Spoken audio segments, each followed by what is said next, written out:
ఏకపక్షం.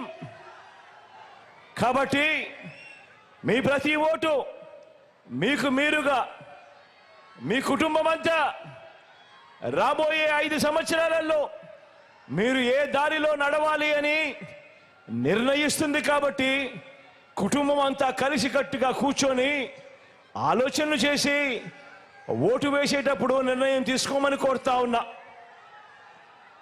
జగన్కు వేస్తే జరుగుతా ఉన్న ఈ మంచంతా కూడా కొనసాగుతుంది. అదే చంద్రబాబుకు వేస్తే పథకాలన్నీ కూడా మునిగిపోతాయి. మళ్ళీ మోసపోవటం ఇది చరిత్ర చెప్తా ఉన్న సత్యం. ఆయన సాధ్యం కాని వాగ్దానాల నుంచి వస్తా ఉన్న వాస్తవం. అందుకే బాగా ఆలోచించండి.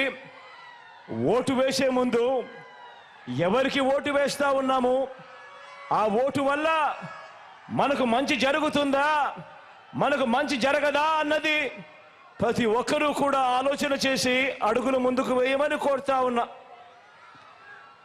మీరు ఈ మధ్య చూసే ఉంటారు, చంద్రబాబు నాయుడు గారికి నా మీద కోపం బాగా ఎక్కువ వస్తా ఉంది. గమనించే ఉంటారు. ఆయన మాటల్లో ఆయన మాట్లాడుతూ ఉన్నప్పుడు ఆయనకు హై బీపీ వస్తూ ఉంటుంది. గమనించే ఉంటారు.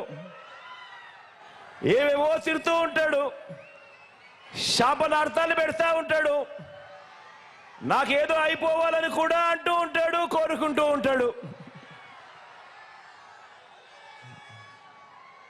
రాళ్ళు వేయండి, అంతం చేయండి అని కూడా పిలుపునిస్తా ఉంటాడు ఈ పెద్ద మనిషి.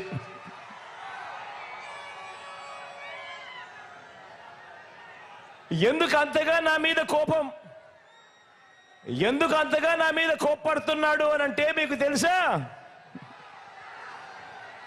అక్క? తెలుసా చెల్లెమ్మా? ఎందుకు అంతగా చంద్రబాబు నాయుడికి నా మీద కోపము? ఎందుకంటే నేను చంద్రబాబును అడగకూడని ప్రశ్న చంద్రబాబు నాయుడు గారిని అడిగా. అదేమిటో తెలుసా? బాబు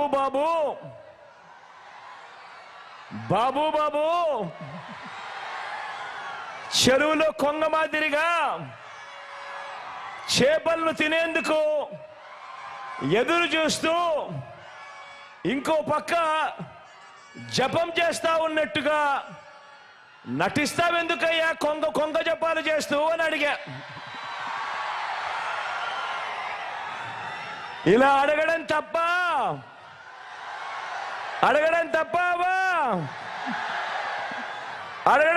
తమ్ముడు?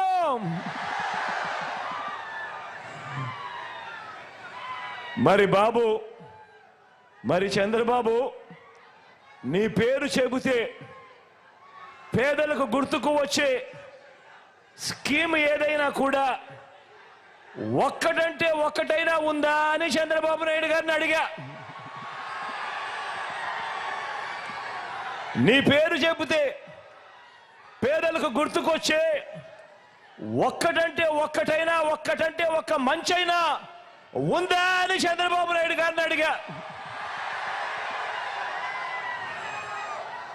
ఆయన చేసిన మంచి ఏ పేదలకు గుర్తుకు రాకపోగా చంద్రబాబు పేరు చెబితే మాత్రం గుర్తుకొచ్చేటివి ఏమిటో తెలుసా?